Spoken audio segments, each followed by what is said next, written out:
Oh, I really don't feel like this today.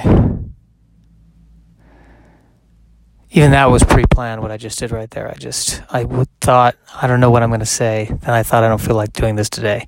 Then I thought, should I say it? Should I not say it? So everything I do is thinking. It's always thinking instead of just not thinking and just going from the moment. And maybe that's why I want to do this podcast that has 0 listens for the 3rd consecutive podcast, because I didn't put sexually suggestive words in the title of the podcast, which I've discussed on previous podcasts, so I don't want to discuss on this podcast. I want to talk about something new. I want to be able to not think anymore, which terrifies me when I think about that, because then I feel like I'm telling God to say, put me in a coma, which is not what I want to do. I need to make it clear that I want to be spontaneous. That's what I'm looking for, spontaneity, and that the spontaneity leads to humor, and that the humor leads to a sitcom. Single camera, not multi-camera. I don't like laugh tracks. I don't get laugh tracks. My understanding is that the laugh track was created because at one point they discovered that people sitting alone watching a show that was supposed to be funny felt awkward, and so that if they heard laughing, they would feel more comfortable laughing with the fake laughter that's coming out of the TV, which is odd. And when you consider the fact that there is no tear tracks for sad movies, where you hear people going, oh God, okay, and that makes you feel more like crying. But laughing is a communal thing. Community. That's what laughing is. And I'm beginning to wonder if I want to be a comedian. And I say want to be a comedian as opposed to be a comedian, because for me, I don't consider myself a comedian until I am making a living as a comedian. And people would tell me, no, you have to say that you are a comedian. You have to be true. You have to announce who and what you are. And who and what I am is somebody who feels like a constant failure. So I am going to be honest about it and say that I want to be a comedian, but I'm not being paid to be a comedian. And if you look at the number of people watching these podcasts or listening to these podcasts, as it were, you begin to understand why I am a failure as a comedian, because there's nothing that I am contributing to the world at this point. Not even, at least in this podcast. Well, there might, I don't know, maybe there's laughter. Maybe someone is laughing at this. I'm not sure. I'm very depressed today. This is a high depression day because underneath it, I'm angry. I can't talk about what I'm angry about because on the off chance that people who know me are listening, they would know what I was angry about, and they would put 2 and 2 together, and that would cause problems. So all I can say is I am angry.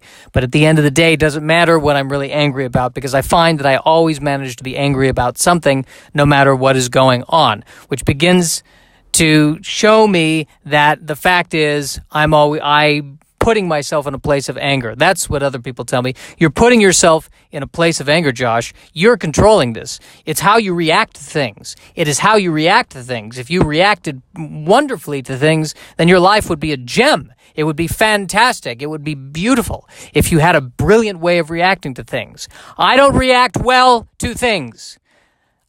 Do you understand me, America and Britain and Canada and any other countries where you understand English, which is a lot more countries than the 3 that I mentioned? I don't react well. I react poorly. I react very poorly to everything.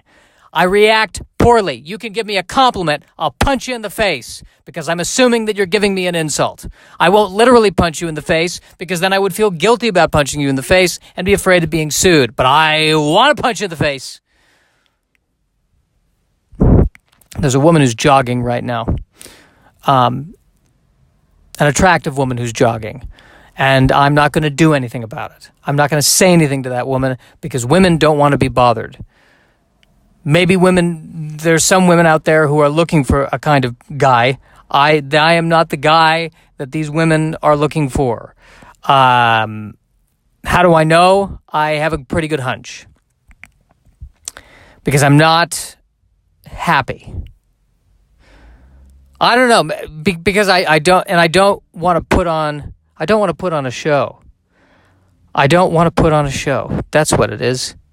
This is how I feel right now. Just in a constant state of rage and hopelessness. This is how I feel. And I'm afraid to be with somebody, because why would they want to be with this?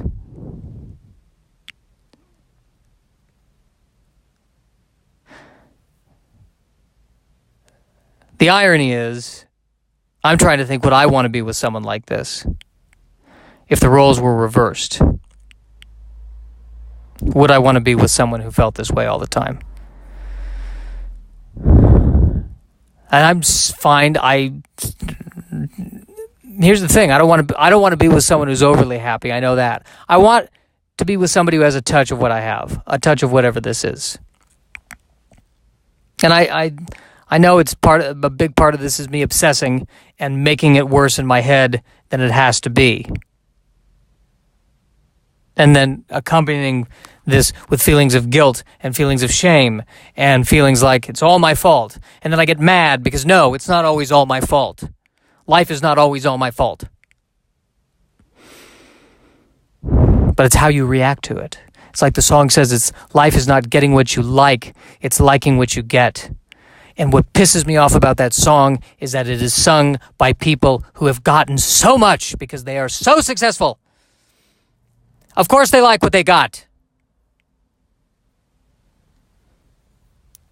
Look at what they got.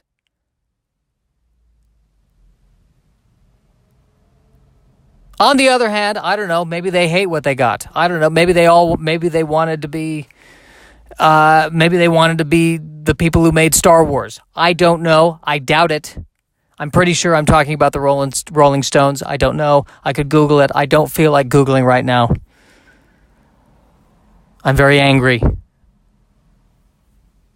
I'm watching another guy. Not another guy. This is the first guy I've mentioned in this podcast who I'm watching walk along the street, thinking about what's going on in his life. I don't care what's going on in his life. I'm just glad he's on the other side of the street, that he doesn't see me looking at him. He's carrying a bag, like a shopping bag, not a grocery shopping bag, but like a Bed Bath & Beyond bag, or a perfume bag of some kind. Slightly bigger than a perfume bag. It could be a Fresh and Easy bag. I'm not sure what's in the bag. Probably food stuff of some kind.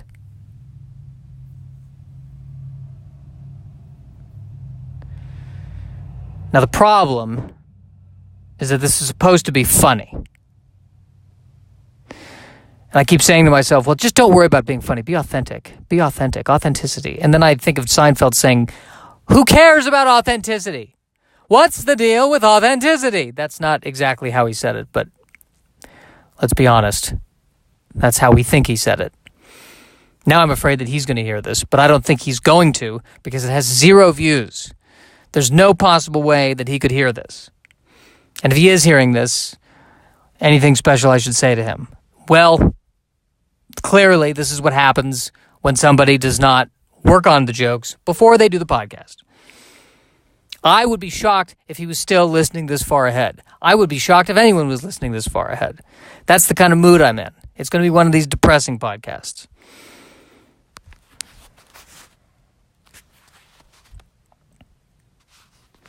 I don't know what else to tell you. I really don't. I just don't want to hear it anymore. I don't even know what that means. I don't want to hear it anymore. I'm tired of hearing things, explanations. I'm tired of it. Or am I covering up that I just feel responsible for everything and it's all my fault?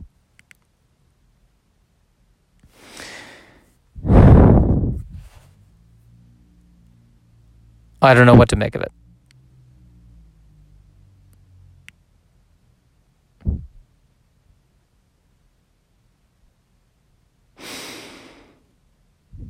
Now I'm spiraling even more into depression, where I'm just thinking to myself, I'm totally alone. I have no friends. I have no hope. And my car has a CD player. That's how old it is. No, I'm not shitting on my car. It's a great car. It had a jack that I could plug into my phone to listen to music, but now the phones don't have the jack. And so now I either need to upgrade. I'm tired of upgrading things. I really am. This might be the one advantage of the Dark Ages. There wasn't a lot of upgrading going on. You know, at the end of a lifetime, maybe you had 2 wagons instead of 1. But all the upgrading, can't stand it. Not a fan of it.